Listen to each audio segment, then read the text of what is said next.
Yan, kung handa na po tayo, sabay-sabay po tayong magbasa. So I invite everyone to please stand. Tayo po ay magbabasa ng salita ng Diyos.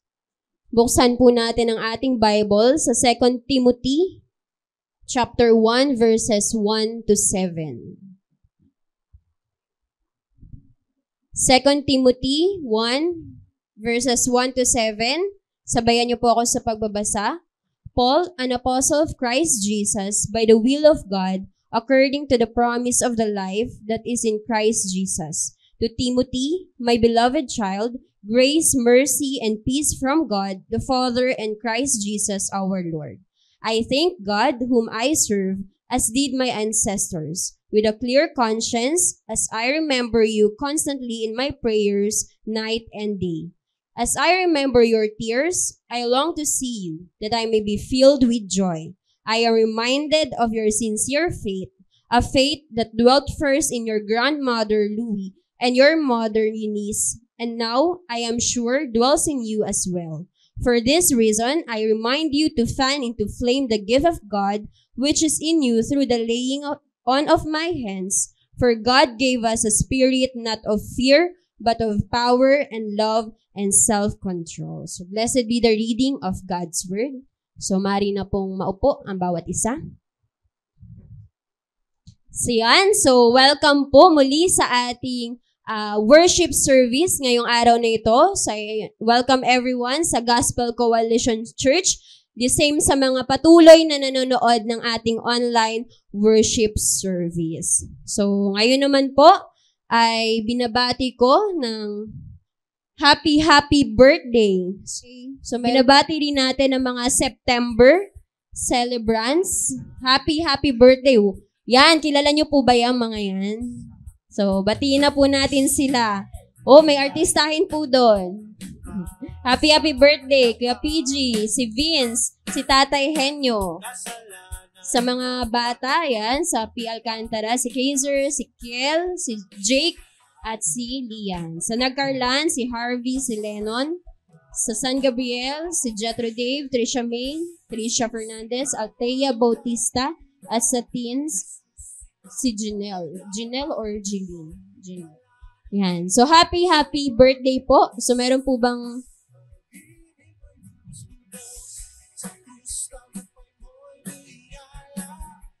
okay, so batiin po natin sila. So for some announcement, yan, so nagpapatuloy po ang ating quarterly prayer chain this coming September 8 to 9. So may isa-send na lang po sa GC natin ng schedule ng ating prayer chain. So mag-enlist na lang po ang bawat isa. At ayan, so yan po yung iba nating mga regular activities. So, I hope na bawat isa po ay nakikibahagi sa ating mga online activities.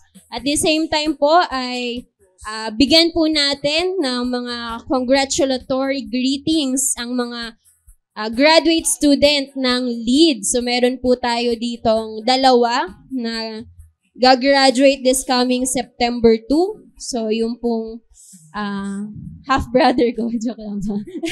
Yung pong aking kapatid, si Kuya Lem, at ang aking sister-in-law to be, yan, si Ate Jared. So, batin po natin sila ng congratulations. So, sila po ay nagpagal para makapasok sa ating LEAD Bible School. Kaya po yung mga leaders po natin dito ay ini-invite din po na magkakaroon po this coming October ng LEAD. So, mag-enroll po at the next year ay meron po ulit tayong graduating student. So, yan. So, yun lamang po. So, ngayon naman po ay dumako tayo sa isa pang form of our worship to God, and that is through our tithes and offering.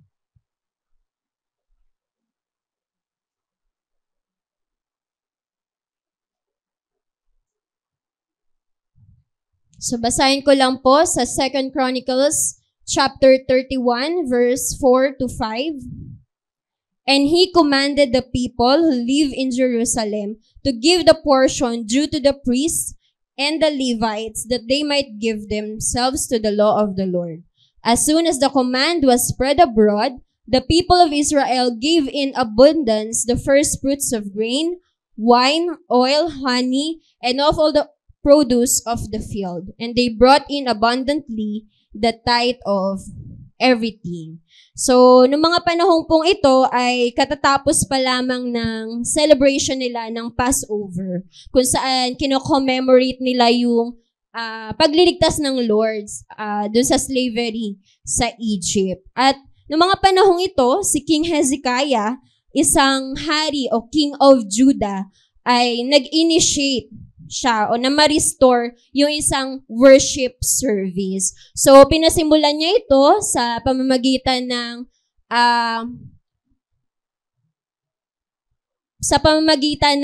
pagtanggal ng mga idols. So, winasak. So, kung babasahin niyo po yung mga naunang text, ay nirenounce niya yung mga idolatry. So, talagang pinakilala kung sino lang ang dapat na Diyos na sinasamba. So, si King Hezekiah ay personal na sumuporta para magkaroon ng orderly o maayos na worship itong lugar na ito. At kung saan pinakita din dito na mayroong mga iba't ibang functions doon sa templo o sa pagsaservice nila o pagkakaroon ng worship. So, may mga tagapagturo, taga-awit, tagabantay ng sa gate, ganyan. So, marami silang function. So, isa si King Hezekiah sa mga righteous king of Judah. At dito naman sa verses 4-5, nakita natin na yung tithe ay commanded and brought. So, bukod sa siya ay kinommand, siya din ay talagang ginawa. Nag-manifest talaga siya. So, Israel was commanded to fulfill the obligations under the law of Moses to support the priesthood through their tithes. So, yung kanilang pagbibigay ay merong susuportahan. So, ito nga po yung mga Levites. So, at that time, parang kino-compare sila sa mga government employee this time, pero meron silang ginagawa in the kingdom of the Lord to propagate the word of God. Kaya sabi sa Numbers 18:21, to the Levites I have given every tithe in Israel for an inheritance in return for their service that they do, their service in the tent of meeting. So, malinaw po dito na na-command na yung pagbibigay nila ng tithes ay to support itong mga people of God na nagpo-propagate ng salita ng Diyos. So, God commanded the tithes be given to the Levites for their support. The support of the Levites through the tithes of the people enabled them to do their duty to study and teach the law of the Lord. So, meron po talagang papupuntahan yung kanilang pagsuporta doon sa mga lingkod ng Diyos. At pinakita dyan, paano nag-respond itong mga tao, itong mga Israelites. Sabi, they brought in abundantly the tithe of everything. So, naging bukas po ang kanilang puso sa pagbibigay. So, wholeheartedly and abundantly, kung ano yung kanilang may bibigay. So, may mga binanggit dyan na first fruit of grain, wine, oil, honey, at lahat ng produce na meron sila. At dahil meron po silang tinitingnan na motivation, at yun ay mga katulong para malita ang salita ng Diyos. So, nakita natin dito, what enables us to freely and cheerfully give to the Lord. So, una, meron silang knowledge about the true God. So, nabanggit ko po kanina, di ba, parang nirenounce nila yung mga idolatries. So, nakita natin na meron silang pagkilala sa Diyos. Kaya meron silang desire sa heart nila to give kasi una, kilala nila ang Diyos. Pangalawa, seeing the needs of those who labor in the Lord. So, malinaw sa kanila na may pangangailangan itong mga ginagamit ng Panginoon. Pangatlo, aware sila, being aware where do this financial support be used to propagate God's word. At paano sila nag-respond, they give abundantly and wholeheartedly. So, sana po ang bawat isa sa atin ay meron ding ganoong desire sa ating puso. Na una, kilala natin yung Diyos na ating sinasamba. Pangalawa, nakikita po natin yung kalagayan ng ating iglesia, yung mga lingkod ng Diyos na ginagamit, lalo na yung mga nagbabahagi ng salita ng Diyos. At sana ang bawat isa sa atin, aware talaga tayo na yung may pinagkakaloob natin ay binigay natin to sa Panginoon at nagagamit talaga to expand itong kingdom natin sa mundo. And ang Lord po ang magbibigay ng desire sa ating mga puso to give wholeheartedly. Katulad ng mga taong ito na na-command sila to bring itong mga tithes nila of everything na they have. So, yun po. Kaya, ang bawat isa po ay na magbibigay ngayon, magkakaloob. Yan po. So, magbigay na lang po. So, nandiyan po yung ating basket. Yan. So, ihanda po natin ang ating pagbibigay. So, lahat po ay hawakan ng ating tithes and offering at lahat po ng i-offer natin ngayong araw na to sa ating Panginoon. Let's pray po. Gayun din sa mga birthday celebrants this coming September. Sige po, let's pray. Dear Lord, marami pong salamat sa araw na ito na muli kami po ay gagamitin mo, Panginoon. Kami po ay naririto sa sambahang ito pang tunay na mag-worship sa inyo, even dito through giving, O Lord, our tithes and offerings. Salamat po sa enablement. Salamat, Panginoon, dahil alam ko, ikaw yung nagbigay sa puso namin ng kakayahan na magbigay, kung ano man po ang meron kami, at yung nararapat po sa inyo. Tunay na, Lord, maging malinaw po sa amin ito, na ikaw ay aming lubos pang makilala kung kanino po namin pinagkakaloob itong mga binibigay namin sa inyo. Mapasalapiman, Lord, yung mga kaya namin oras, lahat po ng pinagkaloob mo sa amin, ito po yung maibalik namin sa inyo ng may pagpupuri at pagsamba. Kaya Panginoon, help us, Lord, to be cheerful and to really freely give, to be wholeheartedly, Lord, sa aming pagbibigay. I pray for this financial support, Lord, itong sa mga pinagkakaloob ng bawat kapatid ko, Panginoon, na nawa magamit po talaga ito sa ikakalawak na iglesia dito. Alam niyo po ang pangailangan namin, iglesia. Alam ko po, ikaw po ang magbibigay, ikaw po magkakaloob, ikaw po magsusustain lahat ng aming pangailangan. Maraming salamat po. Ito po ay napatunayan na namin sa mga nakaraang araw. Kaya thank you, Lord, for your grace dito sa aming iglesia. And we pray, Lord, sa mga tao na ginagamit mo na talaga nagpapagal to propagate your word sa iba't ibang lugar. Continue to bless them, O God. At maging, Lord, I pray for the finance team na nag-handle nito, nag-allocate, Lord, ng mga sa mga fixed expenses. I pray, Lord, na ma-handle ito ng maayos, O God. At dalangin ko po, Lord, na sa lahat ng nagbibigay, you know their hearts, nawa, Lord, yung mga desire nila, sa workplace nila, sa business nila, lahat po ng source of income nila, continue, Lord, to bless at mangyari po yung kalooban mo sa kanilang mga buhay. Salamat po, Lord. And even we remember in this prayer, Lord, itong mga magsa-celebrate this coming September ng kanilang kaarawan.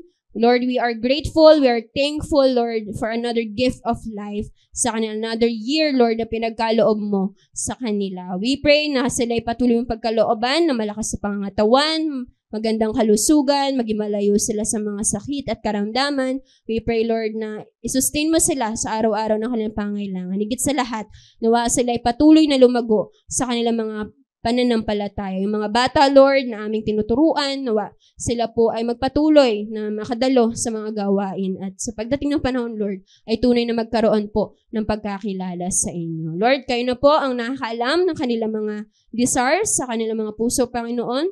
Alam niyo po, Lord, yung mga pinapanalangin nila, nawa ikaw po magkaloob nito sa tamang panahon, Lord, ayon sa iyong plano at kalooban sa kanilang mga buhay. Salamat po at nawa patuloy silang magamit, tunay na ma-offer nila yung kanilang mga time, talents, and treasure para po sumamba at mag-alay ng papuri sa inyo. Thank you, God. We honor you. We praise you. This we pray in Jesus' name.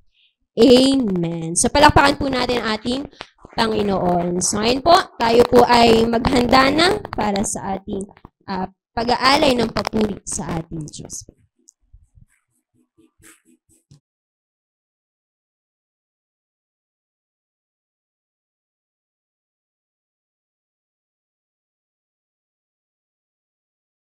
Morning po sa bawat isa. Pwede po niyo po bang batiin ng magandang umaga ang inyong mga katabi? Sige po, tayo po tumayong lahat. At i-greet po natin yung nasa kaliwa, nasa kanan, nasa likod, at nasa harapan. Sige po, batiin po natin.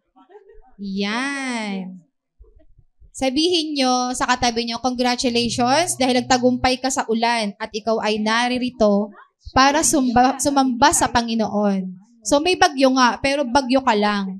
Mas malaki ang Diyos na ating sasambahin. Hindi makakapigil ang anumang bagyo ng buhay at kahit ang literal na bagyo para tayo ay sumamba at magpuri sa ating Panginoon. Basahin ko lang po ang napakagandang talata mula sa Psalms 100 verses 1 to 5. Pakinggan po nating mabuti. Sumigaw kayo na may kagalakan sa Panginoon, lahat na mga lupain. Maglingkod kayo sa Panginoon na may kagalakan. Magsilapit kayo sa kanyang harapan na may awitan. Kilalanin ninyo na ang Panginoon ay Diyos. Siya ang lumalang sa atin at tayo'y Kanya. Tayo'y Kanyang bayan at mga tupa na Kanyang pastulan. Magsipasok kayo sa Kanyang mga pintuan na may pagpapasalamat at sa Kanyang mga bulwagan na may pagpupuri. Magpasalamat kayo sa Kanya at purihin ninyo ang pangalan niya. Last verse, bakit natin pupurihin ang ating Panginoon?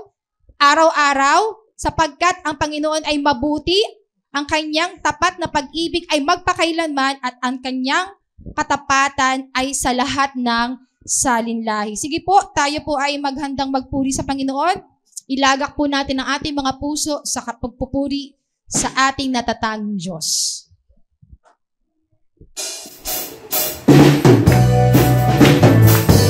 Okay, let's clap our hands. Let's worship our Lord.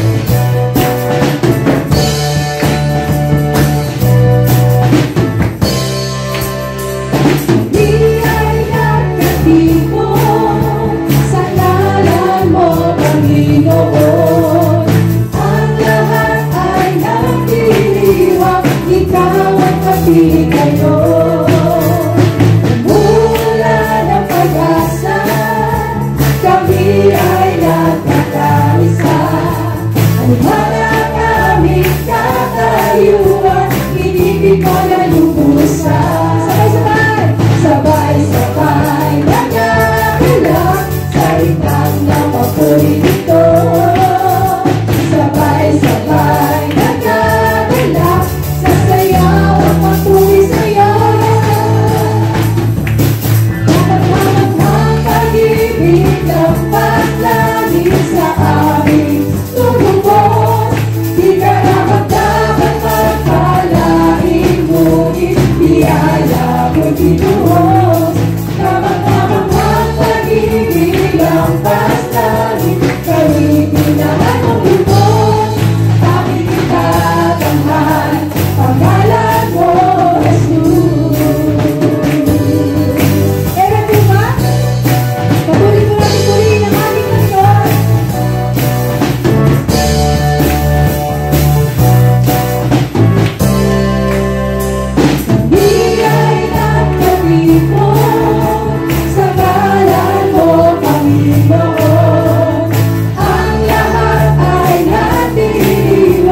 Yes, hallelujah. Patuloy natin pumili ng Panginoon. Tunay nga na mahirap magsaya kapag hindi ka masaya. Totoo po ba? So, wag nating hayaan na ang mga pansamantalang bagay na tingin natin hindi talaga masaya ay hindi tayo magkaroon ng kagalakan. Kasi sa Panginoon, binigyan ka na ng kagalakan ng Lord. So, yun yung patuloy pong yakapin, panghawakan na sa kabila ng mga nararanasan natin ay patuloy tayong lalapit sa Lord. Andun yung kahinaan, andun yung kasalanan, kahit ano. Stay focused on the Lord. Kasi siya yung pinaka matibay nating moob. Siya yung ating pupurihin, siya yung ating patuloy na sasambahin at bibigyan ng lahat ng parangal. Manampalataya tayo patuloy sa ating Panginoon. Hallelujah. Sa bawat araw, biyaya mo ay aking nararanasan. Walang oras na kami pinabayaan. Bawat sandali,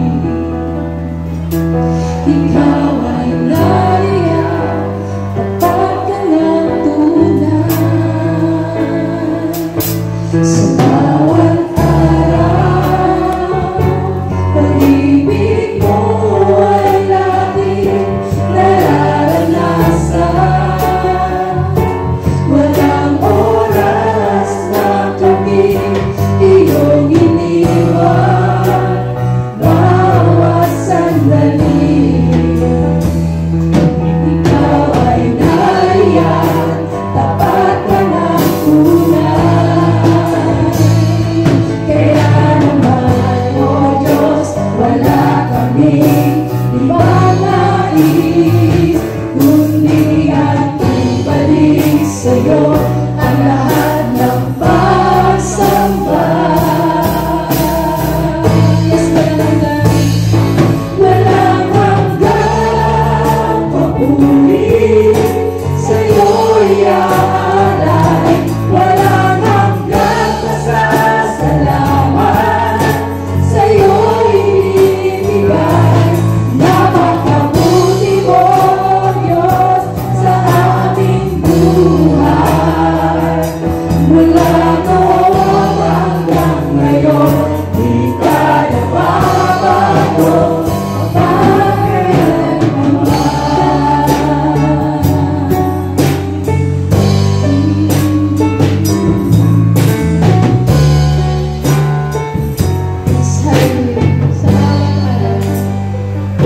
Sa bawat araw, biyaya mo ay laging nararanasan.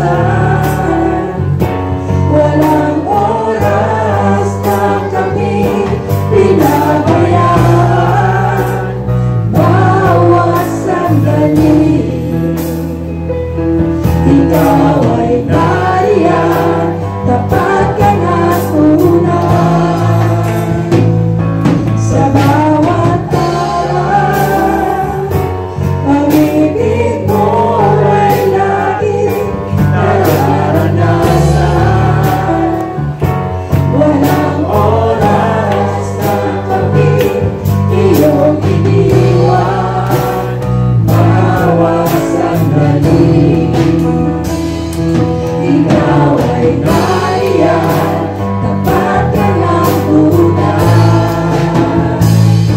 Kaya naman, O Diyos, wala kaming ibang nais, kundi ang ibalik sa'yo ang lahat ng pagsamba. Walang hanggang papuri, sa'yo'y aalay. Walang hanggang pasasalamat, sa'yo'y ibigay. Napakabuti mo, Diyos, sa aming buhay.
magbanggit ng ating mga pagsamba sa ating Panginoon. Just open your mouth and praise the Lord. Napakabuti mo, Ika'y tapat, Ika'y mabuti, puno ng biyaya, mahabaging Diyos, banal na Panginoon, purihin ka.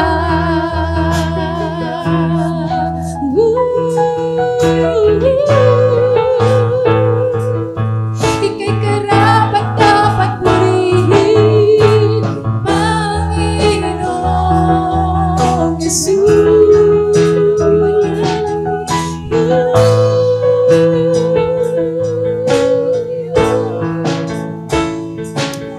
Yes, hallelujah, Lord.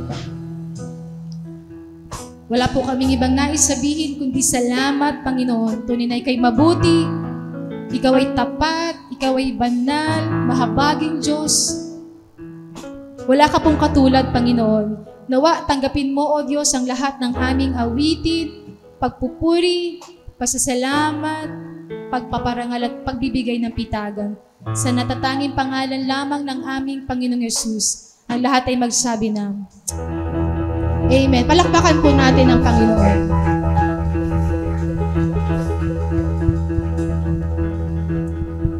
Shall we open our Bible sa ating patuloy na pag-aaral sa aklat ng Nehemiah? Simulan po natin ang ating pagbabasa sa Nehemiah chapter 12, verses 27 hanggang 37 po yung ating reading. Sige po. Are you ready? So this time, tayo po ay magbabasa ng sabay-sabay. Okay po? So let's read. Verse 27, And at the dedication of the wall of Jerusalem, they sought the Levites in all their places to to bring them to Jerusalem to celebrate the dedication with gladness, with thanksgiving, and with singing, with cymbals, harps, and lyres. And the sons of the singers gathered together from the districts surrounding Jerusalem and from the villages of the Tophatites.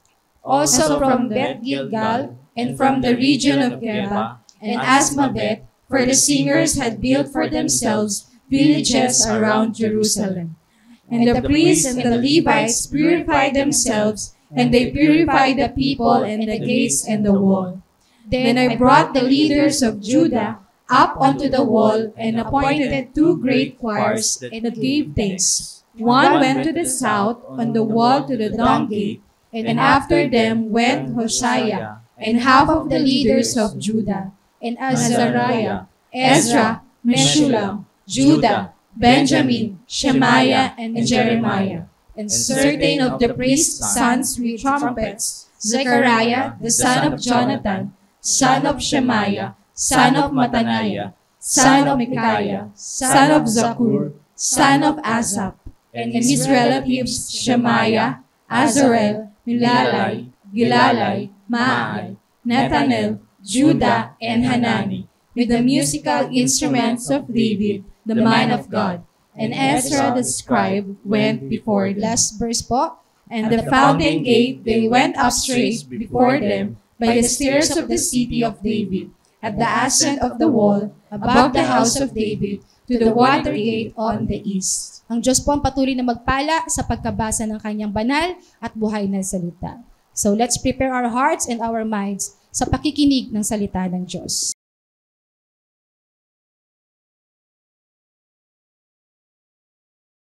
Magandang umaga po sa bawat isa. Ang pag-aaralan po natin ngayon sa aklat ng Nehemiah ay mayroong tema ng masiglang pagpupuri, masiglang awitan at tunay nga na nagpapahayag sila ng kanilang pasasalamat sa ating Panginoon. Sa bahagi pong ito ng ating pag-aaral sa Nehemiah chapter 12, ang awalin po na aking ginamit ay simula verse 27 hanggang verse 43. At dito po makikita natin yung dedication of Jerusalem's wall.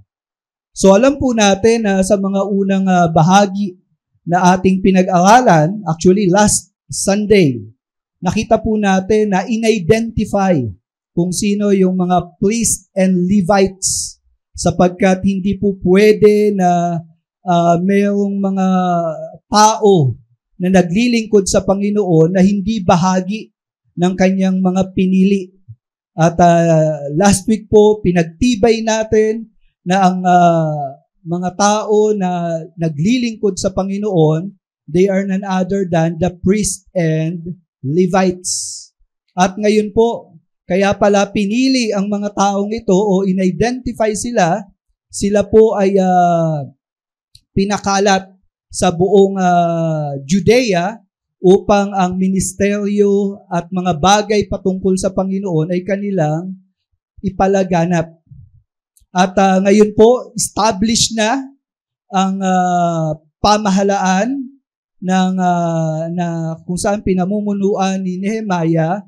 Nakita po ni Nehemiah na ngayon ang tamang oras upang i-dedicate yung wall of Jerusalem.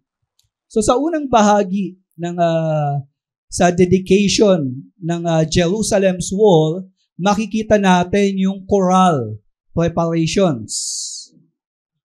So nandito sa unang mga talata, andito yung pagtitipon sa mga Levites. Sabi po sa verse 27, and at the dedication of the wall of Jerusalem, they sought the Levites in all their places. So sa Ezra chapter 6 verse 16 to 18, ito pong pagde-dedicate ay minsan ang ginawa ng mga Hudyo. Pero dito po sa panahon ni Zerubbabel, sa pagsama ni Ezra, ang kanilang dinedicate ay walang iba kundi yung house of God o yung temple.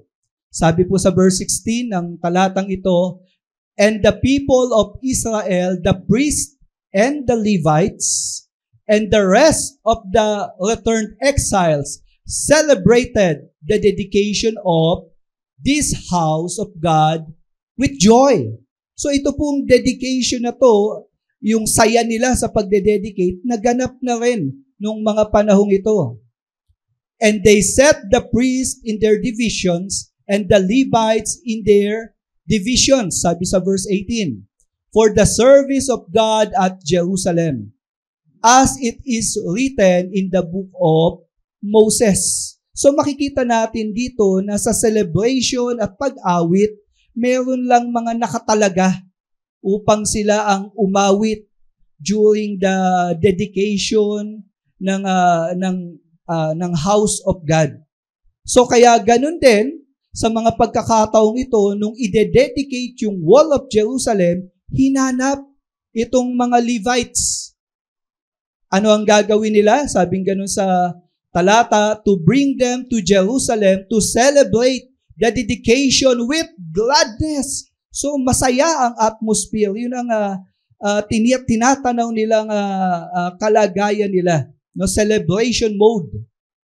Sabi sa Nehemiah chapter 11, verse 31 and 36, the people of Benjamin also live from Geba onward. At sabi sa 36, and certain division of the Levites in Judah were assigned to Benjamin. So, ito po yung pinag-aralan natin sa mga unang kabanata. Nakita natin na ang mga Levites, no, sila ay kalat-kalat dito sa buong Judea. Kaya naman, kinailangan na sila ay ipatawag at tipunin dito sa Jerusalem. Sapagkat, yun nga po, no, meron silang gawain na dapat gampanan. Ano po yung gagawin nila? Sabing ganon, as they celebrate itong dedication na to, sabing ganon, with thanksgivings and with singing, with cymbals, harps, and lyres.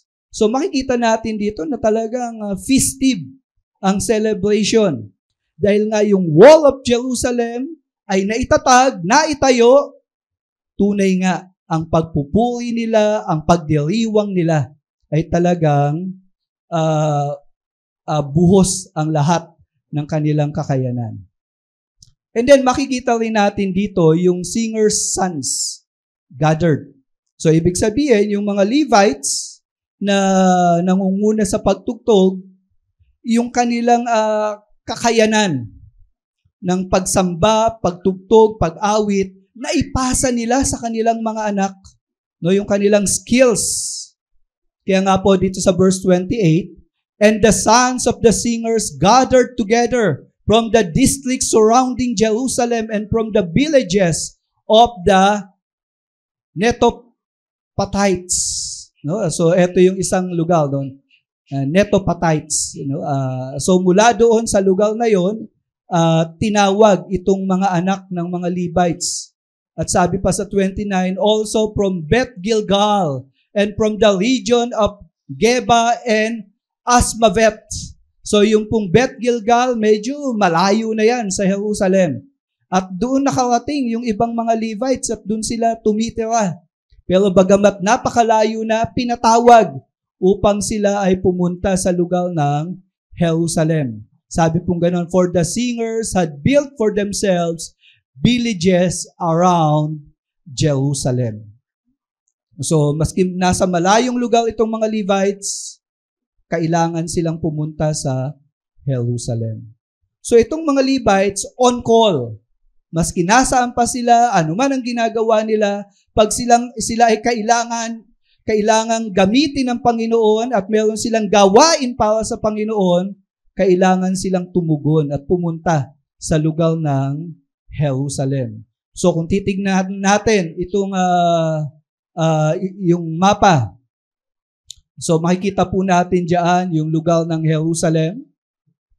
And then ito yung isang bayan, yung Netophites na lugar. No, diyan po nagkampo ang mga Levites. And then yung Gilead, Malapit na yan sa Jericho. No, medyo talagang napakalayo ng lugar na ito.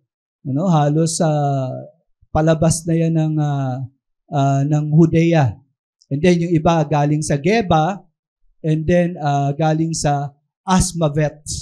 So lahat ng mga ito, sila ay pumunta sa Jerusalem. No? Tinawag sila upang gawin yung kanilang trabaho na pagpapaawit, pag-awit para sa Panginoon. At ganun po itong mga Levites. Sila'y Levites in the service of the Lord. So, tayo rin po, tulad ng mga Levites, iniligtas ng Panginoon, pero nabubuhay tayo para maging kagamit-gamit sa kanyang kaharian. Kaya ayusin natin yung buhay natin. Amen? Upang gamitin niya. Meron po sa atin, hindi ka ginagamit ni Lord. Bakit? Kasi hindi mo inaayos yung sarili mo eh. Pero kung aayusin mo yung sarili mo, alam mo, gagamitin ka ni Lord. Even in a greater way. Gusto po ba natin yon? And then, ang sumunod pong bahagi ay ceremonial parade. No? Sa verses 30 to 39. So dito po, bago maganap yung parada ng kanilang paghahayag ng pagpupuri sa Panginoon at kanilang pagpapahayag na yung buong Jerusalem ay para sa Panginoon, unang ginawa nila ay purification. So sabi sa verse 30, and the priest and the Levites purified themselves. So syempre, walang ibang unang maglilinis ng sarili o maghahanda ng sarili, kundi etong mga priests and Levites. Kaya po, ganun ang ginawa nila. And they purified the people. So, syempre naman, hindi pwedeng sila lang. Dapat kasama yung mga mamamayan. No? The people. And the gates and the wall. So, dito makikita natin na even yung mga non-living things, hinanda rin nila. Pero ito pong pagpupurify ng gates and wall ay pagpapahayag na ang Panginoon ang nagmamay-ari nito.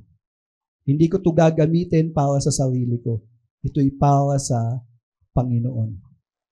Sa Exodus chapter 19, verse 14 to 15, paano nag-dedicate itong mga tao ng Panginoon? May bilin po si Moises sa kanila.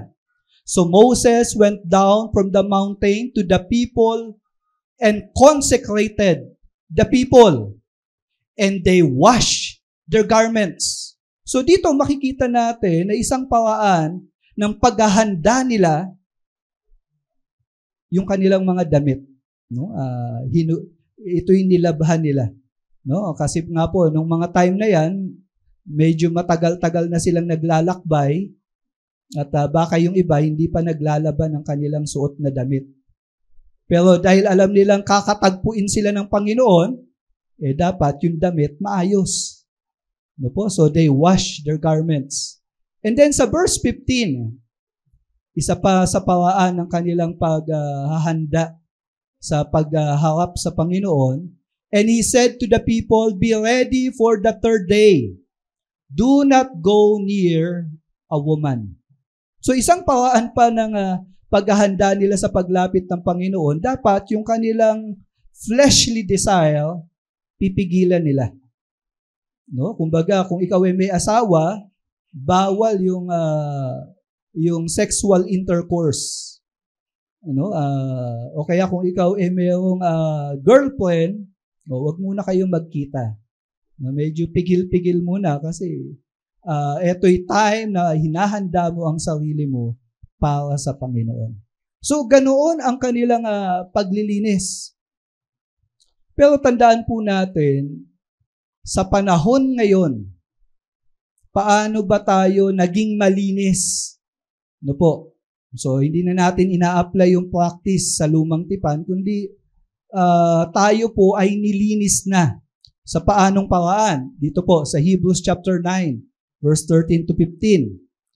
The blood of goats and bulls and the ashes of cows sprinkled on unclean people, made their bodies holy and clean. Yan po yung sa lumang tipan. Pero sabing ganun sa verse 14, the blood of Christ, who had no defect, does even more. Anong ginawa nito? Sabi sa verse 15, because Christ offered himself to God, he is able to bring new promise from God. Through his death, he paid the price to set people free from the sins they committed under the first promise. So, paano tayo naging malinis? Dahil sa kamatayan ng Panginoong Yesus, yung kanyang blood, ang sabing ganon, pinatawad ang ating mga kasalanan. So, kaya nga po, ang paglapit sa Diyos, kailangan po malinis tayo. At ang pagiging malinis natin ay nagaganap lang kung kinikilala natin si Jesus bilang Panginoon at sariling tagapagligtas. So yung mga taong hindi kumikilala kay Jesus bilang Panginoon at sariling tagapagligtas, nananatili sila sa kanilang kasalanan. Hindi pa napapatawad ang kanilang kasalanan. Kaya naman po, nararapat na sila ay magpakumbaba sa Diyos at talikuran yung mga masasama nilang gawain. Sa tulong ng Panginoon, yung pagbabago ay mararanasan nila. Ngunit bilang iniligtas ng Panginoon, paano ba tayo magde-dedicate ng buhay natin? Sabi sa Romans chapter 12, verse 1 and 2, I appeal to you therefore, brothers, by the mercies of God, to present your bodies as a living sacrifice, holy and acceptable to God, which is your spiritual worship. Do not be conformed to this world, but be transformed by the renewing of your mind. That by testing you may discern what is the will of God, what is good and acceptable and perfect. So, ang dedication po ng mananampalataya ay nagaganap dahil ligtas na tayo. Amen? Alam natin, papasok na tayo sa langit. Ang pagsamba po natin, hindi lang sa pamamagitan ng kantahan o pagtugtog. Ang usapan ng pagsamba ay, anong buhay meron ka? Sa lahat ba ng ginagawa mo, iniisip mo ang Panginoon? Sa lahat ba ng ginagawa mo yan para sa Panginoon? No, hindi ka pinipigilang magtrabaho. Hindi ka pinipigilang magkaanak. Hindi ka pinipigilang mag-aral. Walang pumipigil sa iyo. Pero habang ginagawa mo yan, dahil ikaw ay mananampalataya, tinubos ng ating Panginoon, iniligtas sa tiyak na kapahamakan, unahin mo ang Panginoon sa buhay mo. Bigyan mo siya ng puwang sa buhay mo na ang dahilan ng lahat ng ginagawa mo para sa Kanya. Hindi ka na nabubuhay para sa sarili mo, kundi nabubuhay ka para dun sa Diyos na nagligtas sa iyo. Kasi kung tutuusin, kung hindi ka iniligtas ng Panginoon, kung hindi tayo niligtas ng Panginoon, saan ba tayo papunta? O ba? Kaya nararapat lang na sa lahat ng gagawin natin, ito ay maging pagsamba. Ang katawan natin ay isang alay para sa Panginoon. Amen? Yun po yung pinakamasarap na buhay. Kaya nga po, during this time, bago i-dedicate yung Wall of Jerusalem, kinailangan yung purification. Etong church, para tayo ay gamitin at maging kagamit-gamit sa kanyang kaharian, importante yung pamumuhay natin, ayusin natin. Amen? Sabihin nyo nga po sa katabi nyo, bawal ang pasaway. At yung pagbabago na yan, alam nyo po, nililikha yan ng Panginoon. So, tignan natin yung naganap na parada, no? Yung parade. Sabi sa verse 31, Then I brought the leaders of Judah up onto the wall. So, dito, makikita natin si Nehemiah na nagsulat, no? Marahil nung sinulat to ni Nehemiah, naganap na yung pangyayaring ito. Kaya naman ito ay alaala ni Nehemiah nung sinusulat niya. At sabi nga niyang ganon, tinawag niya yung mga leaders sa Judah at sila ay nagtipon-tipon dito sa Wall of Jerusalem.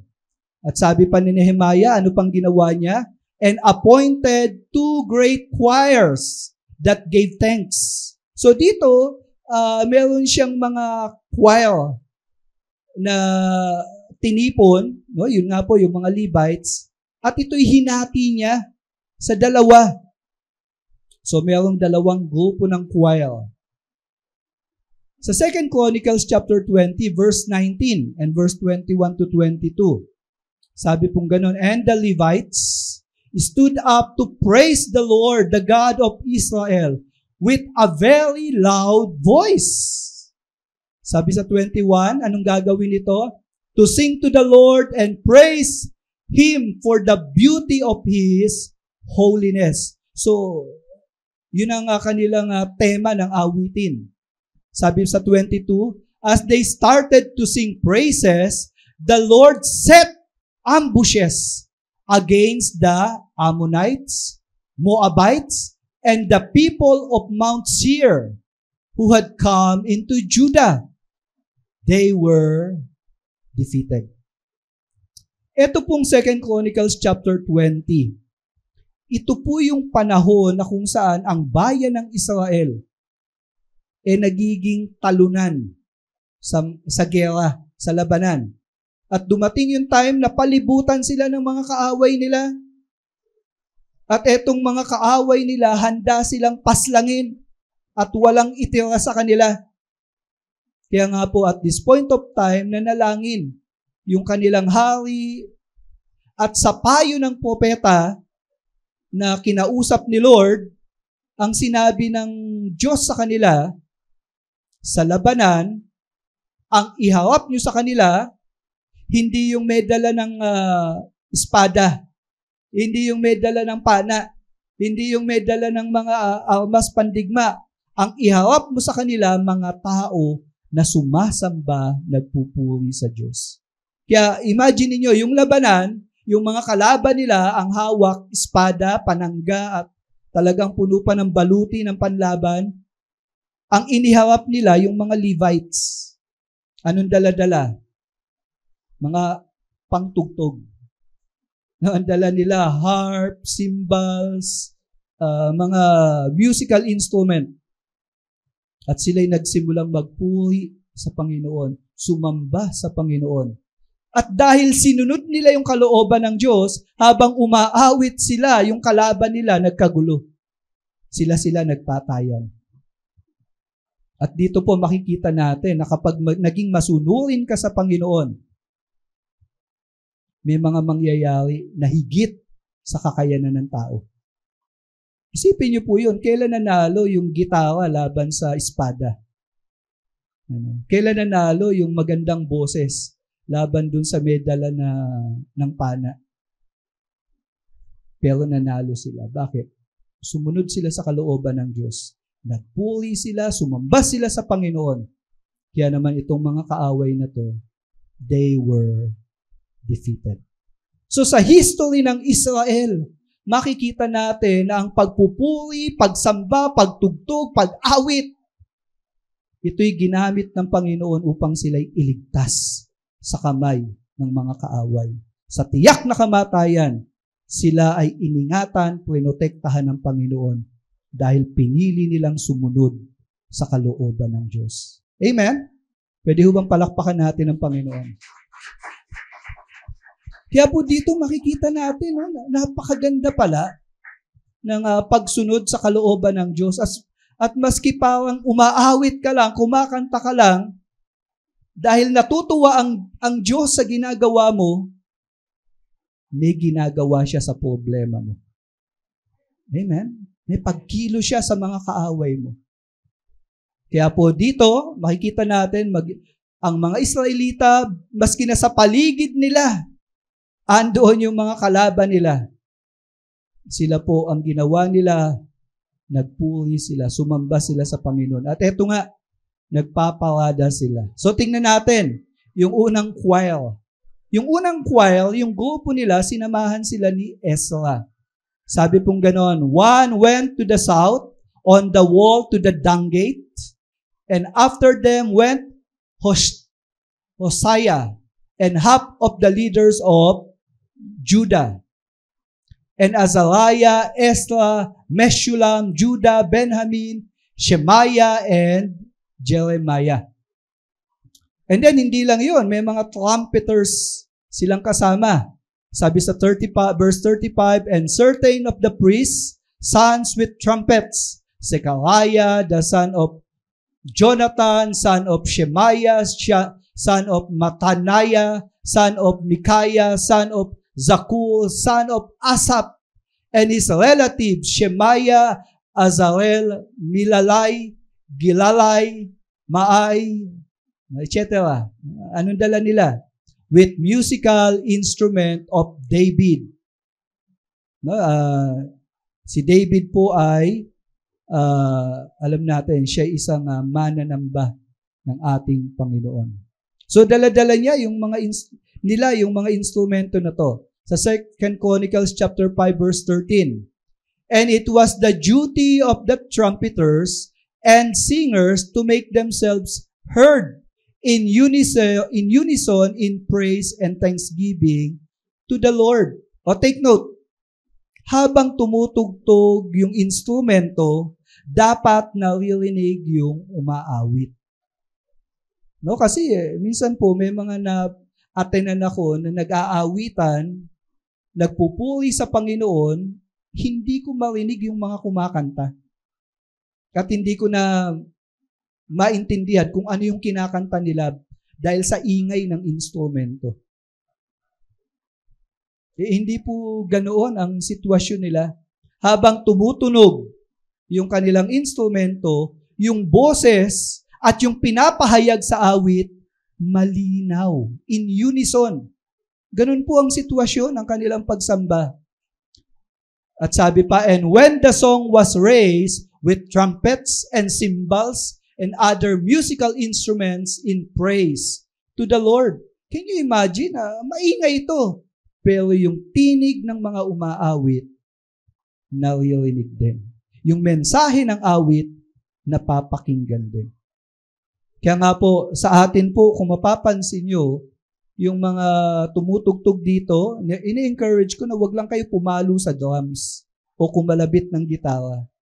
Dapat lumalabas sa bibig nyo yung inaawit natin. Kasi ang pagsamba sa Panginoon, hindi lang yung mga tugtog. Importante dyan yung pinapahayag mo. Ano ba yung pinaniniwalaan natin sa Panginoon? Kaya po, ganun po yung sitwasyon nila. Bagamat maingay yung instrumento, dinig ang pagpupuri sa Panginoon. Kayo po, pag nagkakantahan tayo dito, sumasayaw ka lang ba? Pumapalakpak ka lang ba? O binubuksan mo yung bibig mo at sinasambit mo yung mga bagay na pinapahayag natin patungkol sa Panginoon. Kasi yun po ang pagsamba na katanggap-tanggap sa Panginoon. Kaya wag lang tayong sumunod sa indak ng tunog, kundi ang tingnan natin ay yung laman ng ating mga inaawit. Ngayon, ito po yung ginagawa nila habang umaawit sila. No?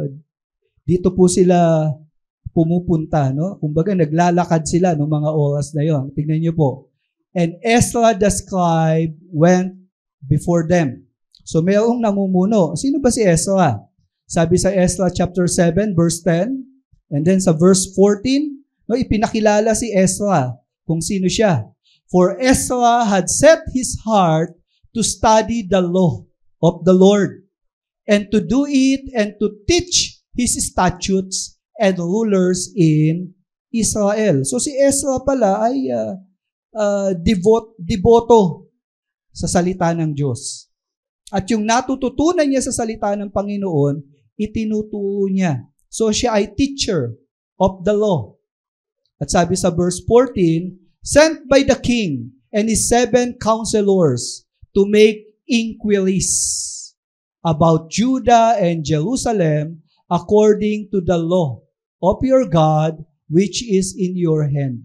So si Ezra, hindi lang siya taong simbahan, kundi pinagkatiwalaan din siya ng hari ng Persia. No, he was sent by the king of Persia para mag-imbestiga sa kalagayan ng mga Israelita. So yan po si Ezra, kaya naman nung dedication na to, may pangunahin siyang gawain. No, siya yung nangunguna dito sa isang grupo ng choir.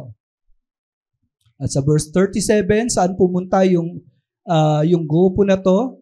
At the fountain gate, they went up straight before them by the stairs of the city of David at the ascent of the wall above the house of David to the west, to the water gate. So, dun sila pumunta. So, kung titignan natin ang buong wall of Jerusalem, no, take note, hindi nila sinakop yung buong syudad ng Jerusalem. No, yan po yung wall. At kung titignan natin, paano ba naging paraan nila ng parada? No, so, una sa Dung Gate, Fountain Gate, and then City of David. And then, ayon dun sa record, natapos sila dun sa Watergate. And definitely, nag-culminate yung parada doon sa templo. No? Doon po sila pumunta. Ngayon, etong pangalawang grupo ng choir, si Nehemiah naman ang naging tagapanguna. Sabing gano'n, the other choir of those who gave thanks went to the north, and I followed them with half of the people on the wall above the tower of the ovens to the broad wall. So si Nehemiah, merong mga singers, yung mga leaders, and then yung mga tao. No, kasama niya, naglalakad. No, na-imagine nyo na kung ano itsura nila? No, parang posisyon. No, ganun. So, umakyat pa sila dun sa wall. Kasi po, yung wall nila, ang lapad po nun, mga 9 feet ang lapad. Kaya pwedeng maglakad ang tao doon. So, umakyat sila ron. And above the gate of Ephraim, and by the gate of Yeshana, and by the fish gate, and the tower of Hananel, and the tower of the 100, to the sheep gate. So, kung titignan po natin, no, yung kanilang ginagawa, no, sa Psalms 48 verse 12 to 14. Sabi pong gano'n, no, na nakuha nung psalmist yung pangyayaring ito. At maybe ito nga yung kinakanta nila eh. Sabing gano'n, walk about Zion, go around her, number her towers, consider well her ramparts, go through her citadels, that you may tell the next generation that this is God, our God forever and ever. He will guide us forever. So yung parada na yun ay nagpapahayag ng paghahari ng Diyos sa kanilang kapulungan. Ito pong sumunod na grupo, no, pumunta ng Valley Gate and then yung mahabang wall, binaybay nila hanggang Gate of Ephraim until time come, nag-culminate sila dito sa Sheep Gate. No, so, ganyan po yung naging paglalakbay. And then, nung nagtipon-tipon sila, ano nang ginawa nila? So, dito po, congregational praises. Sa verse 42, 43. Ano po yung nangyari? Una, yung grupo ng choir, sabing ganon, so both choirs of those who gave thanks stood in the house of God. And I, sabi ni Nehemiah, I and half of the officials with me. So yung buong grupo na kasama ni Nehemiah, nando na. And maybe, no, nauna doon yung grupo nila Ezra at nando na rin. No, kaya po dito sila nagtipon-tipon sa harapan ng templo. Sa Psalms 122 verse 1 to 7, tignan niyo po yung sabi. I was glad when they said to me, let us go to the Lord's house. And now we are here standing inside the gates of Jerusalem. Jerusalem is a city restored in beautiful order and harmony. This is where the tribes come, the tribes of Israel, to give thanks to the Lord according to His command. At ito pong talatang ito, kung titignan niyo yung talata na yan, merong sinabi yung psalmist, let us pray for peace in Jerusalem. Alam natin na ang mga Israelita napalayas dito sa lugar ng Jerusalem. And yet, sa biyaya ng Panginoon, sila ay nakabalik. At naitayo pa nila yung templo at naitayo nila yung wall sa Jerusalem. Kaya naman, noong mga panahong ito, talaga namang walang pagkasidlan yung kanilang kagalakan sa pagpupuri at pagsamba sa ating Panginoon.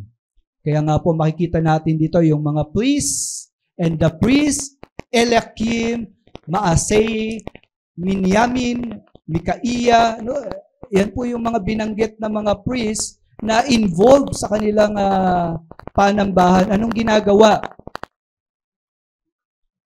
And the singers sang with Jezrahiah as their leader. So kasama itong mga priests na to ng mga Levites na nagpupuri, sumasamba, umaawit para sa ating Panginoon.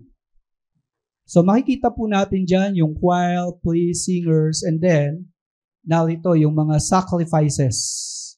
So sa sacrifices, and they offered great sacrifices. So hindi may aalis na kapag sumasamba ka sa Panginoon, lalo na sa lumang tipan, meron talagang alay na ibinibigay itong mga mananampalataya. Sa Book of Ezra chapter 6 verse 16 to 18, makikita natin dito, and the people of Israel, the priests, and the Levites, and returned exiles. No? So ito yung mga magkakasama sa panahon ni Zerubbabel. Celebrated the dedication of this house of God with joy. Anong ginawa nila nung dinedicate itong house of God? They offered at the dedication of this house of God 100 bulls. Isipin nyo yun. 100 bulls. 200 rams. 400 lambs. And as a sin offering for all Israel, 12 male goats. At lahat yan sinusunog. Amoy inihaw sa lugar na yan habang sumasamba sila, habang nagpupuri sila. Di ba? Minsan pag lechon nga, amoy lechon. Ito, ang maaamoy mo, bulls, rams, lambs, goats. Lahat ng yan, inialay nila sa Panginoon. Ganun po yung mga sacrifice na ginagawa nila bilang pagsamba. Si David po, nung siya ay may kasalanang nagawa sa Panginoon, dahil ang sistema nila, kailangan may ialay sa Panginoon upang yung kasalanan nila ay mapagtakpan. Hindi po ba? Ganun ang sistema sa lumang tipan eh. Pero tandaan po natin, yung kasalanang napapagtakpan sa lumang tipan, ito po ay nahugasan nung namatay ang Panginoon sa krus ng Kalbaryo. So dito sa talatang ito, tingnan natin si David. Merong napiling lugar si David para mag-alay sa Panginoon. Pero itong lugar na to, hindi niya pag-aari. So ano sabi dito sa talatang ito? But the king said to Araunah, "No, but I will buy it from you for a price." Dito po kasi, yung lugar kung saan mag-aalay si David, yung may-ari nito, si Araunah, ibinibigay na lang yung lugar. So sabi ni Araunah, ikaw naman yung hari namin, sa inyo na lang po yung lugar na yan. Pero sabi ni David, hindi ako papayag. Gusto kong bilhin yan. Babayaran ko yan. Anong reason ni David? I will not offer burnt offering to the Lord my God that cost me nothing. Kung meron akong ibibigay sa Panginoon, gusto ko pinagbabayaran ko. Gusto ko may presyo. Kumbaga si David, anong mapapansin nyo? Ayaw niya na ang alay niya kay Lord, basta-basta lang. Yung hindi niya pinaghirapan. Ayaw niya ng ganon. Kaya nga ano nangyari? So David bought the threshing floor and the oxen for 50 shekels of silver. Malaking halaga yan. Hindi natin alam kung ilang libo yung presyo nung lugar na yon, nung lupa na yun. Pagsasamba ka kay Lord, anong presyo ang ibinigay mo? Si David po, napakaganda ng kanyang attitude. I will not offer anything to the Lord my God that cost me nothing. So ang mga Israelites, they offered abundantly. At dahil sa offering na yon, alam niyo, naging kalugod-lugod sa Panginoon. Ito yung nangyari. That day and rejoice, for God had made them rejoice with great joy. Sino nagbigay ng joy? God. Kasi yung joy naman na kailangan natin at gustong-gusto nating makuha, hindi po pwede ibigay ng mundo yan. Di po ba? Maski masarap yung pagkain mo, kung wala ka namang gana kumain, wala din yan. Maski napakaganda ng bahay mo, mansion man yan. Kung para kayong mga anak ni Gustavo, nag-aaway-away. Wala rin yan eh. No, may inggitan, mayroong aanuhin mo yon. Kaya nga po, ang joy, kay Lord lang makukuha yan. Kaya nga po dito, dahil sila ay naging kalugod-lugod sa harapan ng Panginoon, binigyan sila ng joy ng Panginoon. Bilang mananampalataya, tignan niyo po, Romans 14:17. For the kingdom of God is not a matter of eating and drinking, but of righteousness and peace and joy in the Holy Spirit. So, higit pa sa pagkain ang pwede ibigay ng Panginoon. Higit pa dun sa health, wealth, and healing ang pwede ibigay ni Lord. Ang binibigay ni Lord, righteousness. Yan po yung kapatawaran ng kasalanan. At tanggap ka sa langit.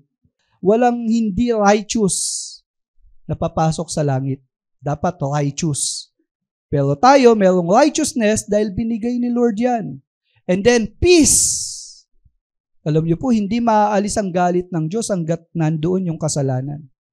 Pero dahil sa ginawa ni Jesus sa cross, we receive peace from God. And then, hindi lang yon. Ano pa yung sumunod? Joy. Alam niyo po ba na yung happiness at joy magkaiba? Kasi yung happiness nakadepende sa circumstances. Nakadepende yan sa mga barkada mo, sa mga ginagawa nyo. Sa party. Pag tapos na yung party, malungkot ka na. Kasi happiness lang ang meron eh. Pero yung joy, even in the midst of storm, you can have joy. Even in the midst of problems, you can have joy. Bakit? Kasi alam mo, sinasamahan ka ng Panginoon. At kontrolado ng Diyos lahat ng nangyayari. Amen? So, sino hindi magiging may kagalakan kung ang Panginoon ang sumasama sa iyo? At dito nga po, yung presence ng Holy Spirit, it gives joy. Yung mundong ito, hindi niya kaya ibigay yung joy na pwedeng ibigay ng Diyos. Sa Diyos lang po natin makukuha yan.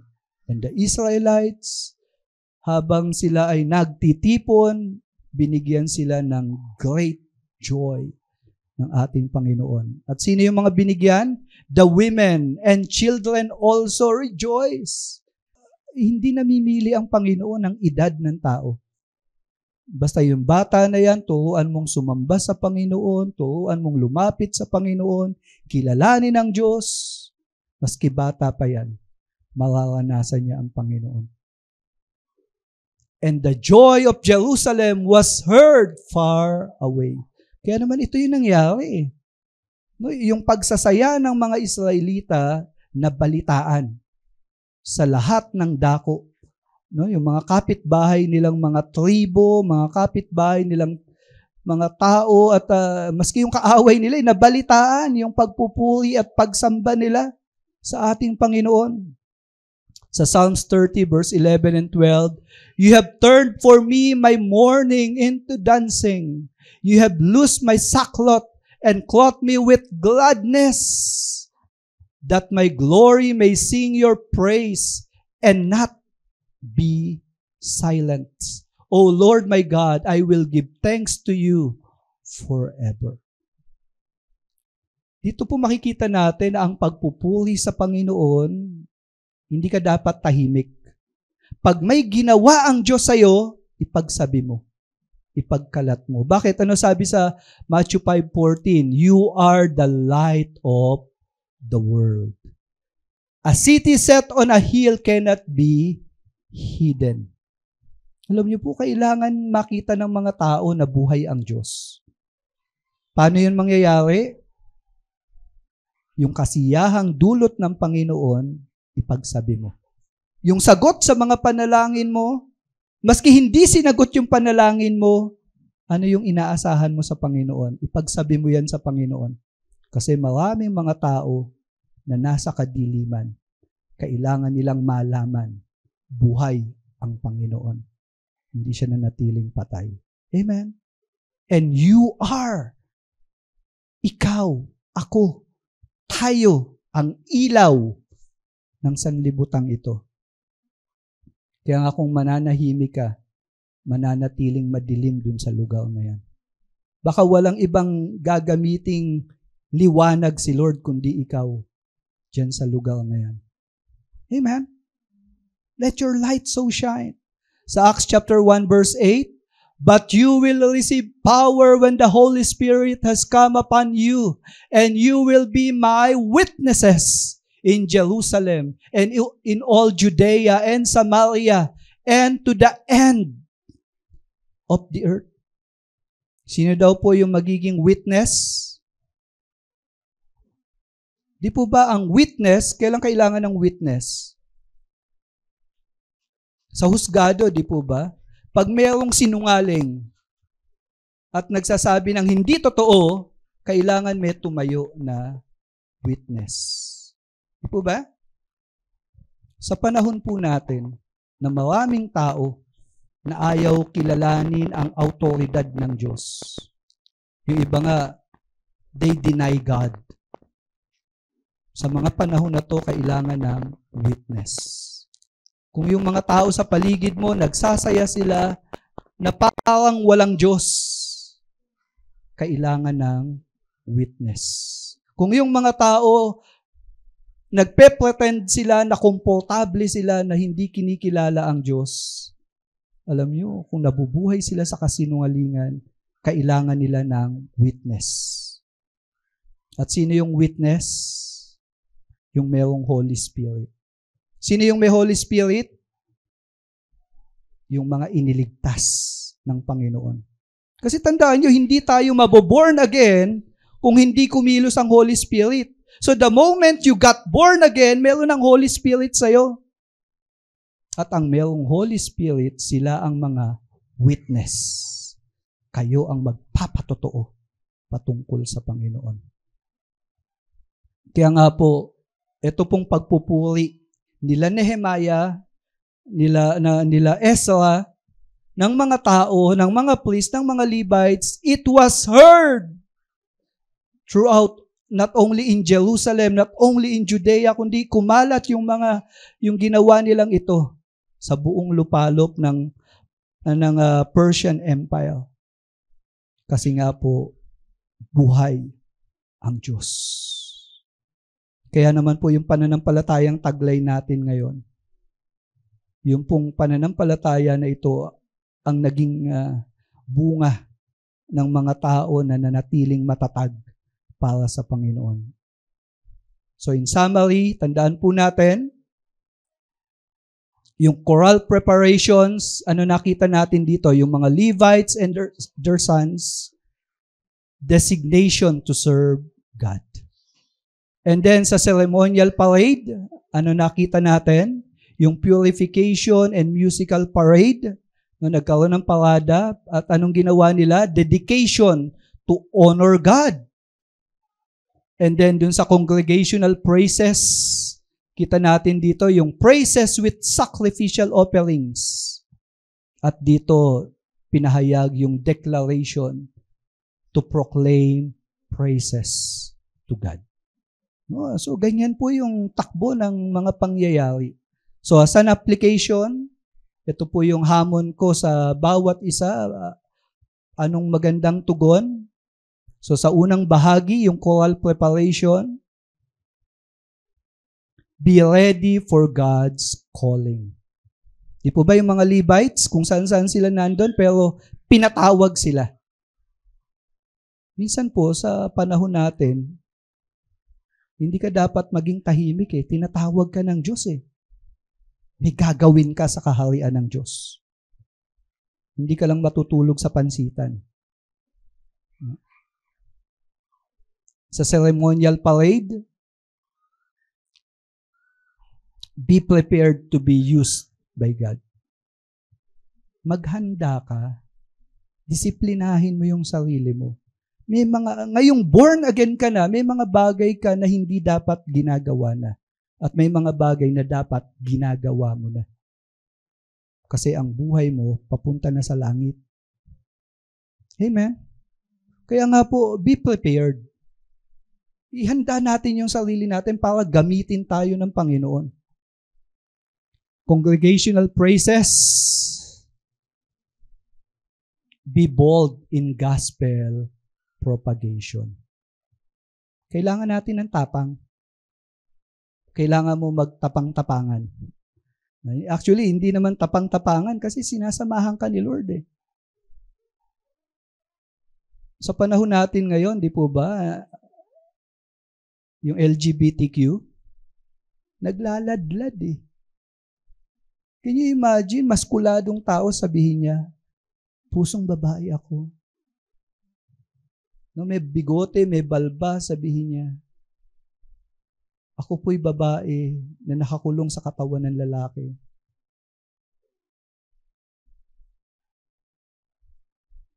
Hindi naman pwede manganak, pero kiniklaim nila babae sila. At pinaninindigan pa nila na babae sila.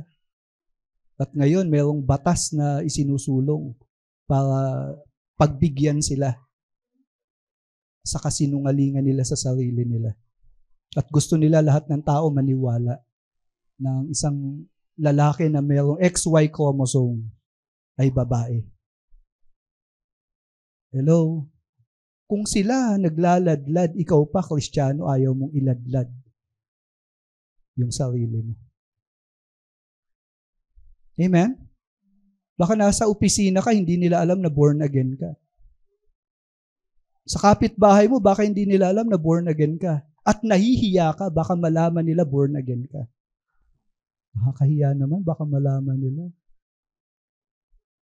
Hello? Kaya ang gulo ng paligid mo eh. Bakit? Kasi wala kang ginagawa. Kaya nga po sa challenge, have you realized God's call in your life? How did you respond?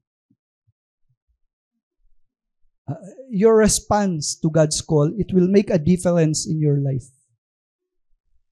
Hindi mo kailangang mag-full-time sa church para gamitin ni Lord. Maski nasaan ka, tinatawag ka ng Panginoon. Pangalawang hamon, do you make yourself ready to be useful for God. Why?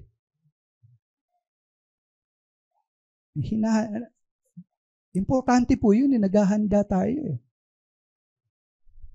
And then lastly, since God offers the best things more than this life, di po ba, alam naman natin higit sa inaalok ng mundo, yung kaya ibigay ng Panginoon. Actually, yung pwede ibigay ni Lord, wala sa mundong ito Pero, makakamtan natin. How do you take part in gospel proclamation? Nag-i-involve ba tayo? Masarap po na yung maikling buhay natin magamit para sa Kanya.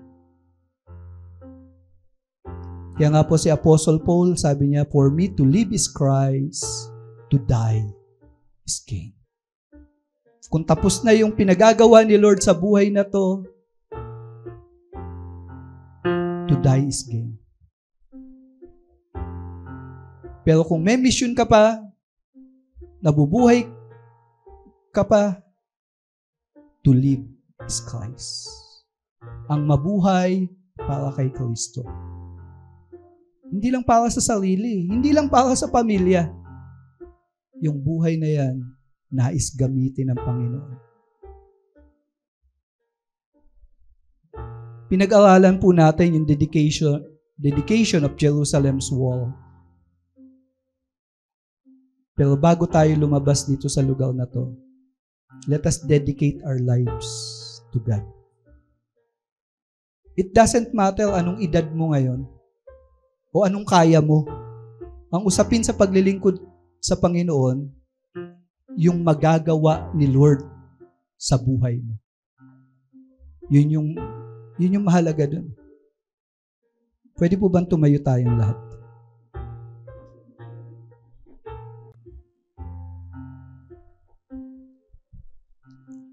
Hayaan po natin nakausapin tayo ng Panginoon ngayon.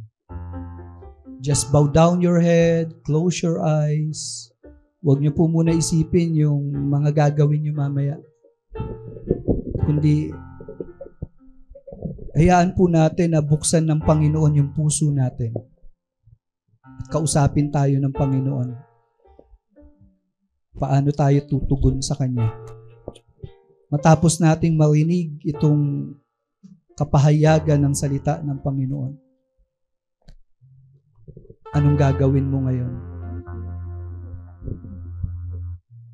Habang kayo po ay nakikipagniig sa Panginoon, I would like to request itong mga kasama natin umawit sa ating Panginoon. Walang hanggan, katapatan sa buhay ko, lagi mong laan. Narito dahil sa biyaya mo, habang buhay magpupuri sa iyo. Walang hanggan, katapatan sa buhay ko'y lagi mong laan. Narito dahil sa biyaya mo, habang buhay magpupuri sa iyo. Walang hanggan. Walang hanggan, katapatan sa buhay ko'y lagi mong laan. Narito dahil sa biyaya mo, habang buhay magpupuri sa iyo.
again, only the voice of God's people.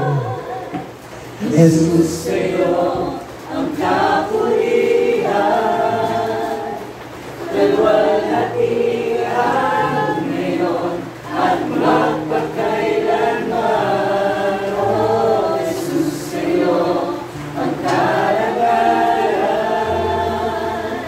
kapangyarihan ngayon at magpakailanman. Pupurihin ka sa awit, itataas ang aking tinig, itatanghal sa buhay ko, tanging ikaw, O Diyos. Ipanakalangitan ang iyong kalwalhatian, kadahilan mo'y di mapapansin.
Panginoon, alam namin walang tamang pagtugon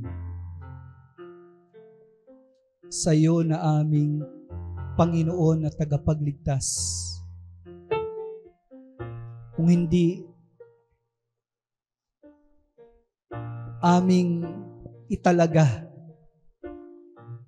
i-dedicate yung buhay namin para sa iyo. Tunay nga na isang pribilehiyo na kami ay maging kagamit-gamit sa iyong kaharian. Isang pribilehiyo na kami ay tawagin mo upang maging instrumento sa plano na pagliligtas sa mga makasalanan. Panginoon, itong iglesia na kung saan kami ang magkakasama, batid namin na ikaw yung nagpapadala ng mga tamang tao na narito ngayon. Hindi po kami ang nagplano sa kung sino ang makakasama namin sa lugar na ito. Alam namin na ito ay plano mo. Kaya naman, Panginoon, kami na napagkatiwalaan, ang bawat isa na napagkatiwalaan dito sa church na to, tulungan niyo po kami na maging responsable kami. Gawin namin yung dapat naming gawin. At mangyayari lamang po yun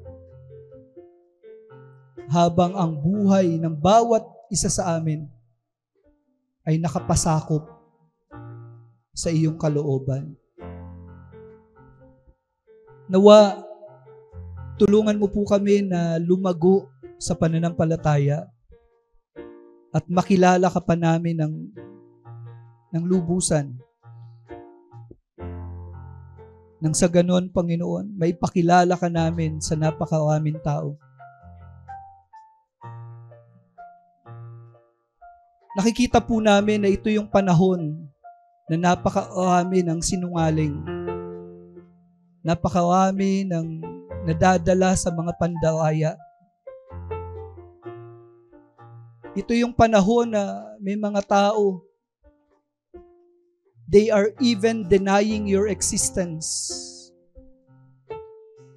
And they are promoting ungodliness.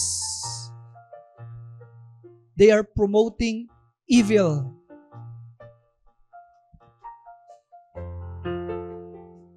Panginoon, alam po namin, maski kailan, hindi nagtagumpay ang kadiliman sa liwanag. At ang taglay naming liwanag ay galing sa iyo. Kaya alam po namin, lahat ng gagawin namin para sa iyo, hindi ito kayang pigilan ng kadiliman. At alam namin, kami ay kabilang sa isang kaharian na hindi matitinag, kahariang matibay at mananatili magpakailanman. Kami ay kabilang sa isang kaharian na napakalakas, napakamakapangyarihan, at kailanman hindi mapipigilan ang pagkilala sa Kanya. Batid namin na itong kaharian na to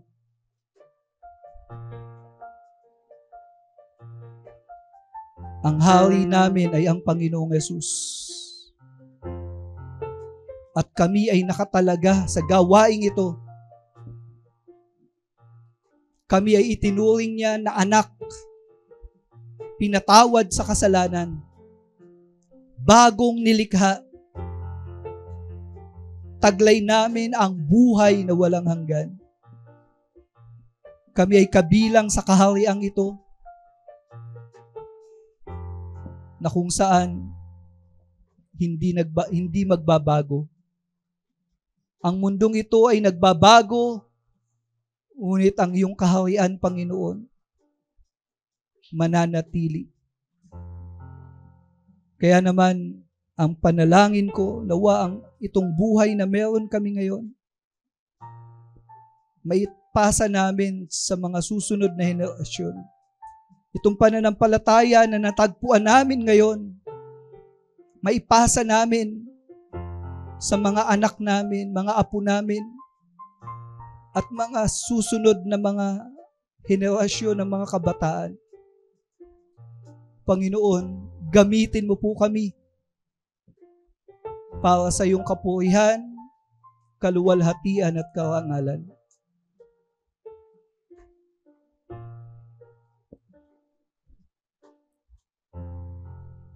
Pwede po bang itaas natin yung kamay natin?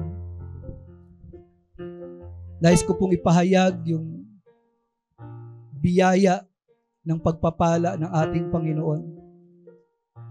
Now to the King eternal, immortal, invisible, to the only wise God, all-knowing, all-powerful, immanent. Hindi tayo iniiwan ni pinababayaan man. Sa ating Diyos na lumikha sa atin, sa ating Diyos na tumawag sa atin upang maligtas, siya na nagplano ng paraan ng kaligtasan at pagtubos sa mga makasalanan na katulad natin. Sa Kanya ang papuri, pasasalamat, kaluwalhatian at karangalan. Sa Kanya natin ibigay ang buhay natin bilang pagsamba. Sa Kanya natin ibigay ang ating kalupunan bilang isang komunidad ng mananampalataya.